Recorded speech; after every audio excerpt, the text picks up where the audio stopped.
সচরাচর কেউ এমন ধরনের ভিডিও বা ব্লুটুথিংয়ের বিষয়ে কেউ বলে না বা দেখায় না। ইনশাআল্লাহ আজকে আপনাদের সব কিছুই দেখাবো এবং বোঝাবো কী দিয়ে কী করতে হয়, কীভাবে কী করতে হয়, কতটুকু পরিমাণ কী দিতে হয়। আসসালামু আলাইকুম রহমতুল্লাহি ওয়া বারাকাতুহু। সকাল সকাল ঘুম থেকে উঠেই পোলট্রির খামারে ঢুকলাম এবং ঢোকার পরবর্তীতেই দেখলাম কী দিয়ে কী করা যায়, কীভাবে কী করা যায়।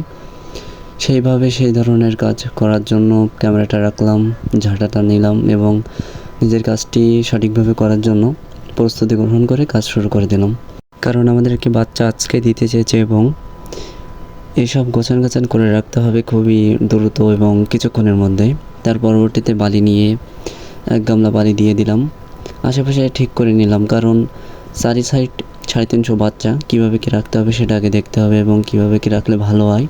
এজন্য গোল চত্বরটা যেটা দেখতেছেন ওটা সঠিক মাপে নেওয়াটাই সবথেকে বেটার। আর গরমের সময় তো সবথেকে ভালো হয় আগে ওটার কতটা বাচ্চা নেবেন, কতগুলো নেবেন সেই অনুযায়ী ভালোভাবে একটা আন্দাজ করে রাখা। পরবর্তীতে বালি দিলাম, কয়েকটা গামলা দেওয়ার পরবর্তীতে ওটা সমান করে দিলাম। 6-7 গামলা মতো বালি দেওয়া হয়েছে। বালি দিয়ে ওটা ক্লিয়ার করে নিচ্ছি।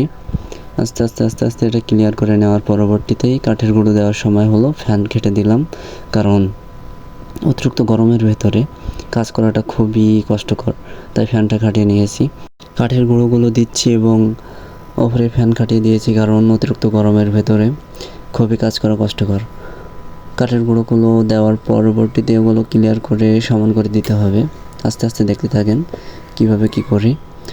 আস্তে আস্তে সব কিছুই আমি গুছিয়ে, কারণ সঠিক মাত্রায় সঠিকভাবে যদি সব কিছু না দেওয়া হয় তাহলে বোঝেন তো, যারা প্রথম খামার এবং প্রথম খামার নিয়ে কাজ করছেন তাদের একটু কষ্ট হবে এবং তারা প্রথমের দিকে বুঝতে গেলে ব্লুটুথিংয়ের বিষয়টা, কারণ বাচ্চার প্রথম 7-8 দিন এই কয়েকদিন অনেক যত্ন নিয়ে গড়ে তুলতে হয় বাচ্চাগুলি।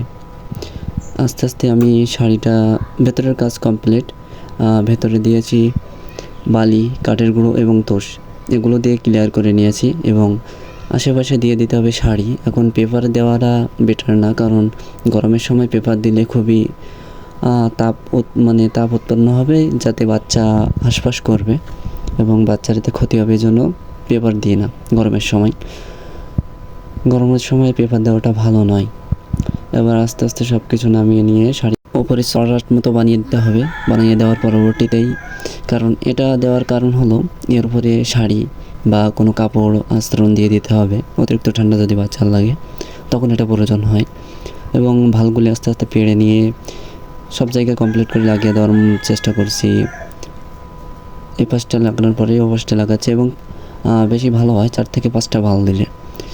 চারপাশে 60 পাওয়ারের ভাল এবং মধ্যিখানে একটা 100 পাওয়ারের ভাল। ভালগুলি কমপ্লিট করে চালিয়ে দেখছিলাম কেমন হয়েছে এবং কীভাবে কী হয়েছে, সঠিকভাবে হয়েছে কি না এবং কোনো কিছু সমস্যা আছে কি। এবং পরবর্তীতে টিমসেন, যেটা বলে ইমোসেন নামক এই ওষুধটি টিমসেনের বদলে দিচ্ছি এবং এটা রোগ জীবাণু থেকে মুক্ত করার জন্য, রোগ জীবাণু থেকে দূর করার জন্য এটা দিতে হয় পেপার দেওয়ার আগে। পরবর্তীতে তারপরে পেপার নিয়ে গেলাম এবং পেপারের কাজটিও সম্পূর্ণ করলাম খুব দ্রুতই, কারণ খুব দ্রুতই করতে হবে।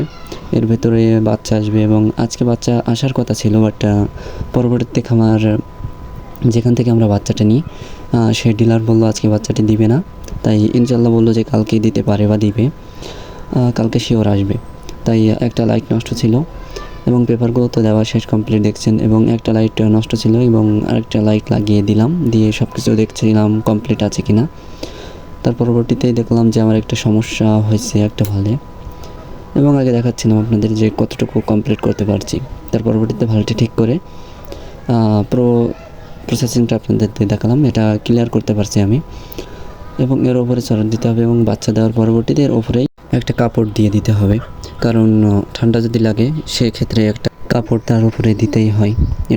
ইনশাআল্লাহ সবাই ভালো থাকবেন, সুস্থ থাকবেন। আবারও দেখা হবে নতুন কোনো ভিডিওয়।